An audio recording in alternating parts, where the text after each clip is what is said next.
오늘은 진정한 부유함을 추구하는 삶, 이런 제목으로 말씀을 나누겠습니다. 이제 디모데전서를 마무리하는데요. 앞선 말씀 기억하실 겁니다. 너 하나님의 사람아, 우리를 그렇게 부르시면서 믿음의 선한 싸움을 싸우라, 우리에게 도전하고 있습니다. 디모데에게만 주시는 명령이 아니라 오늘 저와 여러분에게도 주시는 명령이라 할 수 있겠죠. 너가 정말로 하나님의 사람이라면 믿음의 선한 싸움을 싸워라, 우리에게 도전하십니다. 싸울 준비 되셨습니까? 싸운다는 표현이 좀 그렇지만 싸운다는 말을 쓴 이유는 이게 쉽지 않은 싸움이기 때문에 그래요. 믿음으로만 싸워야 되기 때문에 더더욱 쉽지 않다는 생각이 듭니다. 세상이라고 하는 상대는 별의별 도구를 다 동원해서 미혹하고 유혹하고 우리를 넘어뜨리려 하는데 우리는 믿음으로만 싸워야 되거든요. 그러니까 참 쉽지 않아 보이지만 우리가 믿음으로 싸울 때 결국은 승리하게 됩니다. 그래서 믿음으로만 꼭 싸워야 되는데 승리를 위해 두 가지의 믿음이 필요해요. 하나는 만물을 살게 하시는 하나님을 향한 믿음, 이게 필요합니다.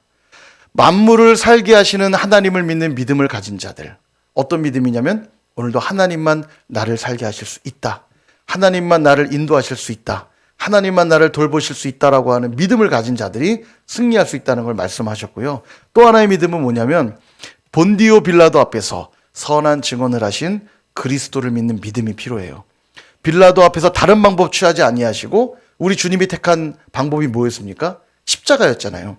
십자가의 길로 올곧게 나아갔을 때 진정한 승리를 누리게 되셨던 것처럼 세상이라고 하는 이 거대한 적 앞에서 다른 길 선택하지 않고 십자가의 길만 선택하는 믿음, 그 믿음이 있는 자가 승리하게 될 거라고 우리에게 말씀해 주셨습니다. 이 믿음만 있으면 주님 나타나실 때, 마지막 날 주님 만날 때 책망받는 게 아니라 칭찬과 영광과 영생을 얻게 될 거라고 우리에게 말씀해 주시거든요. 이 믿음으로 늘 싸우실 수 있기를 축복합니다. 근데 이 믿음의 싸움을 감당할 때 그 싸움의 대상이 되는 영역을 구체적으로 언급하기를 돈에 대한 영역이라고 얘기를 했어요. 돈을 사랑함이 일만하게 뿌리다. 그래서 부하려 하는 자들은 시험과 올무에 빠져 멸망과 심판 가운데 있게 될 거다, 이렇게 말씀을 하셨죠. 세상이라고 하는 이 경기장에서 우리가 싸워야 될 대적이 뭐냐면 물질의 욕심에 대한 것입니다. 돈을 사랑하는 마음, 이것이 우리가 싸워야 될 영역이에요. 매번 선택해야 되는 거죠. 나는 누구를 사랑할 것인가, 하나님을 사랑할 것인가, 물질을 사랑할 것인가. 매 순간 이걸 선택해야 된다는 겁니다. 그래서 주님도 말씀하셨잖아요. 하나님과 재물을 겸하여 섬길 수 없느니라. 그래서인지 오늘 본문에서 또 재물에 대한 위험성을 한 번 더 언급하세요. 중요한 건 반복하잖아요. 밑줄 긋고 반복하고, 이 재물에 대한 위험성을 또 경고하는데요. 다시 한번 얘기한다면 영생의 삶과 이 땅에서의 삶이 대조될 때, 영생의 삶은 하나님을 소망 삼고 사는 삶이라면 이 땅에서의 삶은 재물을 소망 삼고 사는 것이다, 그렇게 얘기하고 있는 것이에요. 잘 생각해 보면 그렇습니다. 하나님만 소망을 두고 사는 그런 자들은 하나님이 어떤 분이라고 고백하게 되냐면 오늘 본문 15절 16절에 보니까 하나님은 이런 분이시래요. 우리 한번 읽어볼까요? 15절 16절 시작. 기약이 이르면 하나님이 그의 나타나심을 보이시리니 하나님은 복되시고 유일하신 주권자이시며 만왕의 왕이시며 만주의 주시오 오직 그에게만 죽지 아니함이 있고 가까이 가지 못할 빛에 거하시고 어떤 사람도 보지 못하였고 또 볼 수 없는 이시니 그에게 존귀와 영원한 권능을 돌릴지어다. 아멘. 아멘 할 수밖에 없어요. 하나님 어떤 분이냐면 복되신 분이시래요. 유일한 주권자시래요. 만왕의 왕이시고 만주의 주시래요. 죽지 않으시는 분이고 가까이 가지 못할 빛에 거하시는 분이고 눈으로 볼 수 있는 분이 아니래요. 한마디로 전지하시고 전능하시고 위대하신, 크고 위대하신 하나님이라고 말씀하고 있죠. 그런 분이시라면 영생의 삶을 믿고 맡길 수 있는 분 맞으시죠?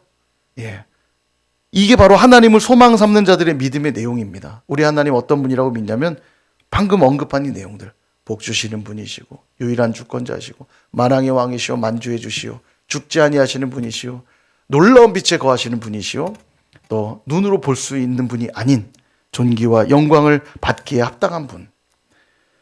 동일하게 세상에서는 재물이 딱 그래요. 재물이, 세상 사람들은 복 주시는 분으로 재물이 보이고요. 유일한 주권자처럼 보이고요. 왕 노릇하고 주인 노릇하죠. 돈만 있으면 죽지 않을 것 같고 영원할 것 같잖아요. 세상에서는 돈이 그렇게 보입니다. 세상은 그런 곳이에요. 돈이 지배하는 곳입니다. 돈이 하나님 되는 곳입니다. 그래서 선택해야 되는 거예요. 하나님을 소망 삼을 것인가? 재물을 소망 삼을 것인가? 그러므로 너희는 17절 보세요. 그러므로 너희는 우리 17절도 한번 읽어볼까요? 시작.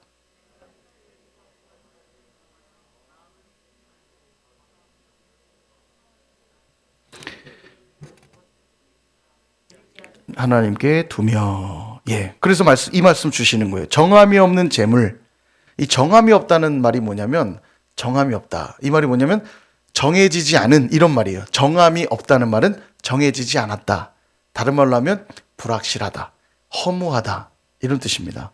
그러니까 재물의 특성이 어떠냐면 불확실한 재물이라는 거예요. 허무한 재물이고 정해지지 않은 재물이라는 겁니다. 정해져 있지 않은 재물. 그러니까 재물이란 소망을 삼을 만큼 확실하고 분명한 것이 아니다. 이런 말씀하고 있는 거예요. 사실 돈이야말로 돌고 도는 거 아닙니까? 저희 어려서 어머니가 늘 얘기하시던 게 있어요.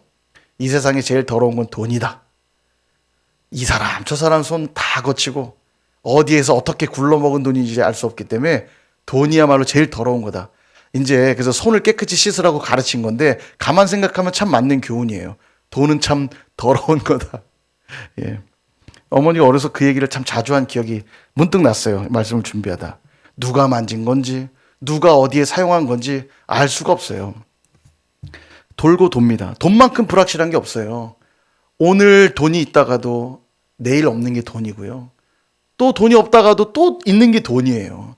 돈처럼 불확실한 게 없어요. 돈이 되게 우리를 확실하게 행복해 주게 할 것 같고 우리 인생을 붙들어 줄 것 같지만 돈처럼 불확실한 게 없습니다. 많으면 많아서 걱정하고요. 없으면 없어서 걱정해요. 돈은 그래요. 우리에게 근심과 염려를 자꾸 줍니다. 돈에 집중하면 집중할수록 불안해요. 부자들이요. 돈 많다고 말 안 한다니까요. 돈이 없다고 그래요. 세금팀에 가서 왜 세금 안 내냐고 그러면 엄청 부자인데 돈이 없대요.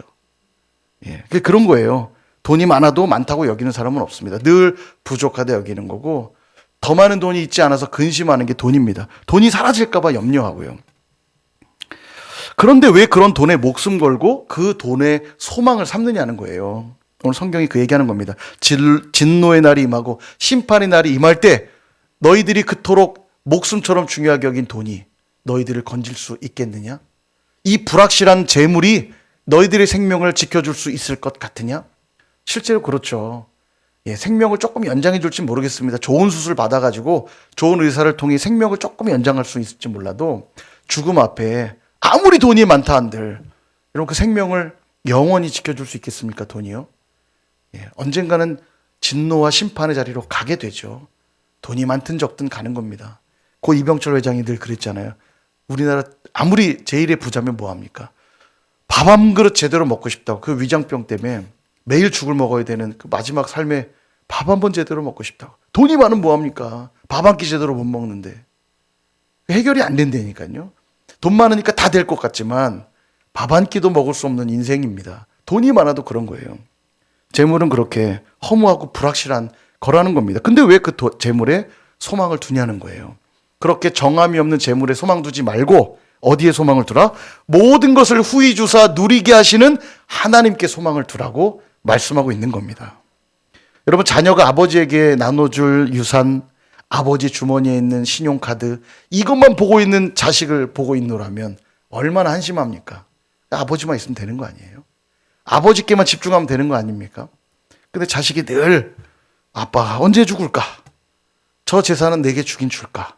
그 아버지 주머니에 있는 저 신용카드를 받아서 내가 뭔가를 해야 되는데 이런 생각만 하고 있다면 얼마나 어리석은 일입니까? 아버지만 있으면 돈 필요할 때 돈 좀 주세요. 받으면 되고. 그죠? 저희 집에 저한테 제일 당당하게 돈 뜯어내는 사람 누구게요? 어리면 어릴수록 더 철이 없어갖고요.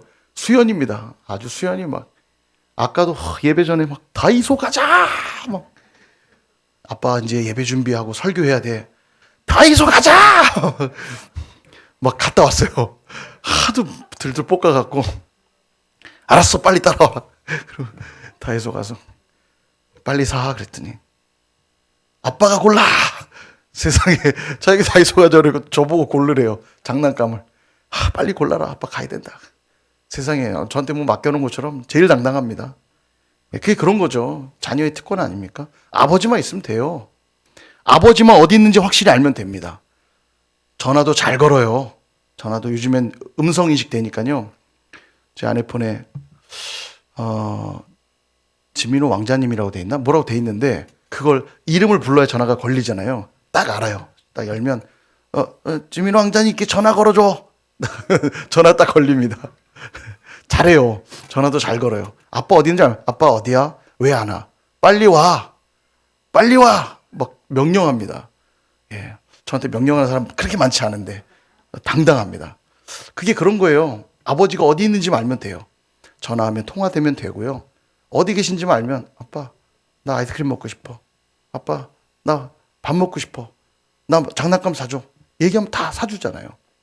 아버지만 있으면 되는 거 아닙니까? 그죠? 그러므로 정함이 없는 재물이 아니라 후히 주시고 또한 누리게 하시는 하나님께 소망 두실 수 있기를 주님의 이름으로 축원드립니다. 이처럼 하나님께 소망 둔 자들은 재물을 사용하는 모습이 달라요. 세 가지로 말씀하는데 18절을 보시면 선을 행하라. 선한 사업을 많이 하라. 나누어 주기를 좋아하는 너그러운 자가 되라. 이렇게 말합니다. 셋 다 재물을 어떻게 사용해야 되는가에 대한 문제를 말하고 있죠. 다 나누고 섬기고 흘려보내는 데 목적이 있습니다. 잠언 19장 17절에 보면 이런 말씀이 있어요. 가난한 자를 불쌍히 여기는 것은 여호와께 꾸어 드리는 것이니 그의 선행을 그에게 갚아 주시리라. 가난한 자를 돕는 건 하나님께 빌려드리는 거래요. 그러니까 하나님께 빌려드리면 누가 갚아요? 하나님이 갚으시는 거예요. 그 가난한 분이 갚는 게 아니고요. 가난한 자를 도우면 이게 하나님께 빌려드리는 것이기 때문에 하나님이 이 빚이 많아지는 겁니다. 그럼 막 갚으시기 정신 없는 거예요. 야, 내가 어떻게 갚아줄까? 아주 그냥 이자 듬뿍 쳐서 갚아줘야지. 그렇게 하신다는 거예요. 하나님이 두 말 하시겠습니까? 하나님은 진실하신 분이신데 하나님이 갚으시면 확실하죠. 하나님 떼먹으시는 분이 아닙니다. 이처럼 하나님께 소망 둔 자는 그 물질을 어디에 쓰냐면 하나님의 나라와 하나님의 의와 하나님의 뜻을 위하는 일에 써요. 그게 하나님께 꾸어 드리는 거거든요. 하나님이 다 갚으시는 겁니다. 그래서 가계부를 써보시면 제가 여러 번 말씀드렸지만 내가 물질을 주로 어디에 쓰는지가 정리가 된다고 그랬죠. 가계부를 꼭 쓰셔야 됩니다. 써보시고요. 퍼센테이지를 한번 내보세요. 내가 주로 물질을 어디에 쓰나. 과연 내가 하나님의 나라와 의를 위해서 물질을 잘 쓰고 있는지. 헌금도 포함입니다. 헌금도 하나님의 나라를 위해 쓰시는 거예요. 헌금을 포함하여 내가 지체들을 섬기고 나누는 일에 얼마만큼 쓰고 있는가 확인하셔야 돼요. 기본적으로 우리가 10의 1은 무조건 드리니까 10의 1은 드리는 거고요. 10의 2, 10의 3, 더 많게는 10의 4까지 또 우리는 하나님 나라와 의를 위해서 사용할 필요가 있습니다. 이 땅의 통장에 저금을 많이 해두는 것도 뭐 필요하죠. 유익하죠. 그러나 더 중요한 건 저 하늘 통장에 우리가 저금할 필요가 있어요. 마태복음 16장 19절에서 20절에 보니까 이렇게 말씀하시죠. 너희를 위하여 보물을 땅에 쌓아두지 말라. 거기는 좀과 동록이 해하며 도둑이 구멍을 뚫고 도둑질하느니라. 오직 너희를 위하여 보물을 하늘에 쌓아두라. 거기는 좀이나 동록이 해하지 못하며 도둑이 구멍을 뚫지도 못하고 도둑질도 못하느니라. 이 하늘 통장에 저금하라는 거죠. 여러분 요즘 예금 이자가 얼마인지 아십니까? 요즘은 뭐 이자가 워낙 얼마 안 돼가지고 저금들을 많이 안 하시는 것 같아요. 뭐 2.6%, 연 2.6%, 진짜 많이 주면 2.8%. 그래서 그 대선 그 대통령 선거 전에 보니까 윤석열 국민 펀드 해가지고 펀드 모금을 했어요. 270억을 목표로 펀드 모금했는데 연 2.8%로 주겠다. 예, 나름 파격적으로. 그래봐야 2.8%예요. 그러니까 많이 준다 해도 3%가 채 안 돼요. 예, 그 정도예요. 적금, 뭐 예금 이자보다 조금 더 쳐준다 해도 적금 많이 줘봐야 3%입니다. 예, 이 땅의 통장에 주는 이자율이에요. 예, 그런데도 그 이자라도 받아서 목돈 만들어 보려고 우리가 적금 들고 저금하자 저축하잖아요, 그죠? 근데 하늘 통장 이자율이 얼마인 줄 아십니까? 하늘 통장 이자율 30배, 60배, 100배. 이 배라고 나오니까 이게 느낌이 없으실 수 있는데 3,000%, 6,000%, 10,000%입니다. 이 땅에 없는 퍼센테이지예요. 30배면 적어 보이죠? 30배 엄청난 거예요. 30배조차도 이 땅에 없는 퍼센테이지입니다. 하나님 주셨다 하면 기본 30이고요. 60배, 100배까지 주세요. 성경에 100배보다 넘는 축복이 있을까요, 없을까요? 없어요. 왜냐하면 이 100배 자체가 어마어마한 퍼센테이지거든요. 10,000%. 예, 엄청난 거예요. 이 100배 넘는 축복이 언급 안 돼 있습니다. 100배 축복이 여러 번 등장하는데 100배 자체가 가득 준다는 의미예요. 엄청난 축복이죠. 이 축복은 하늘나라에서만 누리는 게 아니라 이 땅에 살면서도 누리는 축복이에요. 오늘 성경이 말하잖아요. 하나님은 후히 주시고 누리게 하신다고.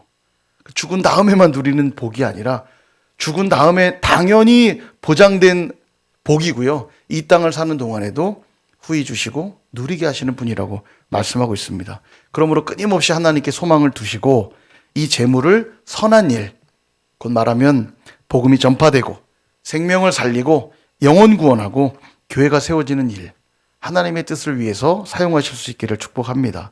그 일은 결코 헛되지 않다. 하나님 반드시 갚으신다는 걸 믿으실 수 있기를 바랍니다. 19절이 그 얘기하는 겁니다. 우리 19절 같이 한번 읽어볼까요? 시작. 이것이 장래의 자기를 위하여 좋은 터를 쌓아 참된 생명을 취하는 것이니라. 아멘. 이게 성경의 약속이에요. 결국 하나님을 위해 쓰고 지체들을 위해 쓰고 나누고 흘려보내는 것은 좋은 터를 쌓아 참된 생명을 취하는 거래요. 물론 오해하지 마십시오. 이 돈으로 선행을 행하면 그 선행한 대가로 뭐 영생을 주신다는 말은 아닙니다.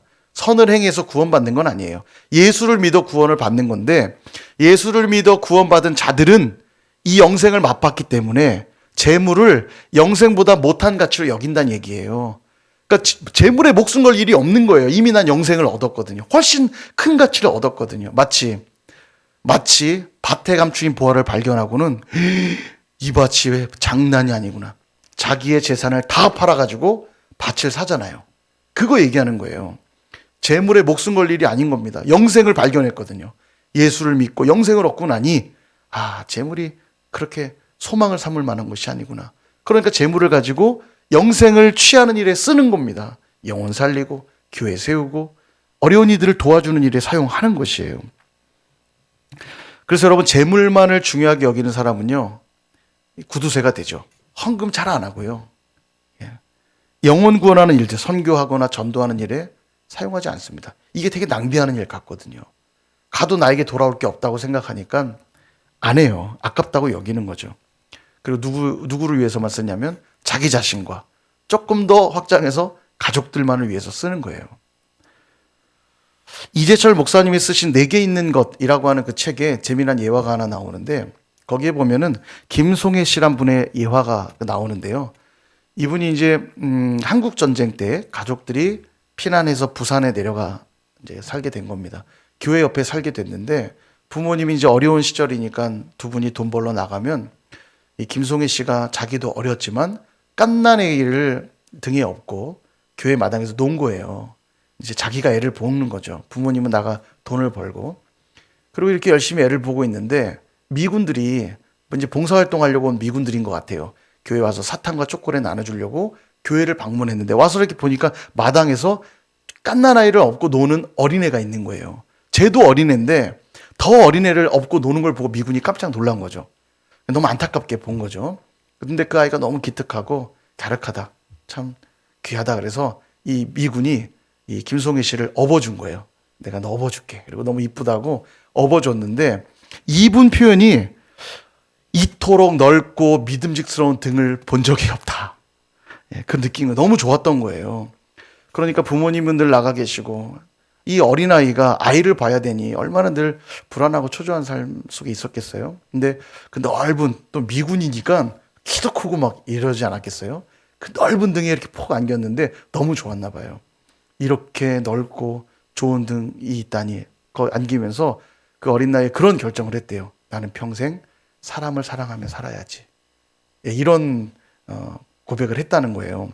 그 책에 이런 예화가 들어있는데 살다 보면 하나님이 때론 공평하지 않은 것처럼 보일 때가 있습니다. 누군가는 처음부터 부자로 태어나고, 누군가는 가난하게 살고, 누군가는 좋은 부모 밑에서 태어나고, 누군가는 막 학대하는 부모 밑에 태어나고, 이런 걸 보면 우리 하나님이 참 공평하시긴 한가? 라는 질문이 들 때도 있습니다. 보면은 지적 능력이 다 다르죠. 가진 물질의 양이 다 다르죠. 그리고 재능들이 다르죠. 여러 가지가 다 달라요. 하나님이 과연 공평한가? 이런 질문이 드는 상황들을 봅니다. 근데 중요한 건 어떻게 받았느냐, 얼마나 받았느냐, 이게 중요한 게 아니라는 거예요. 하나님이 공평하신 대목은 어떻게 나눠 주었는가가 아니라 이 나눠준 것을 어떻게 사용했는가, 여기가 바로 하나님이 평가하는 대목입니다. 많이 받은 자라면 많이 나눠주었는가를 평가하실 거고요. 많이 맡겨주었다면 얼마나 많이 나누어 주었는가로 하나님 평가하신다는 거예요. 그러니까 공평할 수밖에 없죠. 적게 받은 자는 적게 나눌 것이요, 많이 받은 자는 많이 나눠야 되는데, 만약 많이 받았으나 많이 나누지 않았다면 이 부분을 이제 하나님의 평가의 대목에 들어가는 겁니다. 그러니까 하나님 공평하시죠. 그래서 우리 모든 그리스도인들은 항상 기억해야 됩니다. 어떻게 나누며 사느냐, 어떻게 흘려보내며 사느냐, 이게 중요하다는 거예요. 여기에 평가의 대목이 있거든요. 하나님이 그게 공평하신 겁니다. 그러므로 내가 받은 게 얼마이고 얼마나 내가 가졌는가, 이걸 확인하는 건 하나도 안 중요해요. 뭐가 중요하냐면 내가 지금 받은 것을 어떻게 흘려보내고 있고 어떻게 나누고 있는가, 이게 중요하다는 겁니다. 다시 말하면 나의 이 넉넉한 등을 다른 이에게 내어줄 수 있느냐, 다른 이를 내 등에 업을 수 있느냐, 이게 진짜 그리스도인 된 증거라는 거예요. 이 김송혜 씨가 그 사랑 받은 거 아닙니까? 그 너른한 품에 등에 안겼을 때 그의 인생의 삶이 방향이 바뀔 수 있었잖아요. 우리도 그걸 늘 생각해야 돼요. 나는 누구에게 넉넉한 등을 내어주고 있는가? 이게 중요한 문제라는 거죠. 그러면서 오늘 본문은 편지를 이제 마무리하는데요. 20절에 보면 망령되고 헛된 말을 따르지 말고 내게 부탁한 게 뭐냐면 바른 교훈이죠. 내가 지금 너에게 가르치고 있는 이 교훈들을 지키라, 그렇게 말합니다. 그리고 21절을 보면 망령되고 거짓 교훈을 따르는 자들을 뭐라고 말하냐면 이렇게 말해요. 이것을 따르는 사람들이 있어, 거짓 교훈이죠. 이 거짓 교훈을 따르는 사람들이 있어 믿음에서 벗어났느니라. 거짓 교훈을 따르는 자들을 뭐라고 말하냐면 믿음에서 벗어난 자들, 이렇게 말해요. 그러니까 우리는 믿음의 선한 싸움을 싸워야 되는 자들이라고 이미 살펴봤잖아요.